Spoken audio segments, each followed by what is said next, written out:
Hi FAITHBOX family, it's Kimberly coming to you again from Florida. It is day 25 of authenticity. Today is a scripture from 2 Timothy. It says, they will act religious, but they will reject the power that can make them godly. Stay away from people like that. I really appreciate this because there is no room for interpretation. This is just straightforward. 2 Timothy 3:5. Just as we discussed yesterday, there are Christians who pretend to follow Jesus yet attempt to discredit the work of Jesus in your life. These types of individuals are exactly who Paul described in his letter to his son in the faith, Timothy. He cautioned Timothy to be on guard against those who act religious or godly, but actually reject the power of God in their lives. In fact, Paul said to stay away from these people entirely. While it may feel uncomfortable or difficult, it's important that you do not fall prey to the enemy's attempts to thwart God's work in your life. That's not to say that all of these people are evil, but rather that Satan is willing to use good people to accomplish his evil purposes.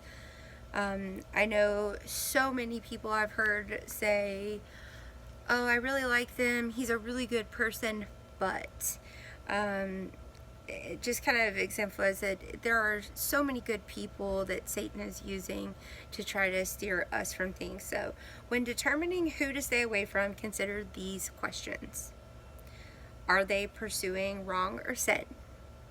Are they requiring compromise from you? And I really like that one because you have to be careful, and I've found this in my own life, I have to be careful about the little compromises, because before you know it, you end up way down the road and you don't know how you got there. And it's kind of how my journey away, I grew up in the church, and how my little compromises on I guess being around people that were thwarting God's will in my life, just making little compromises to do things instead of going to church, instead of going to small group, instead of going to youth group when I was in college.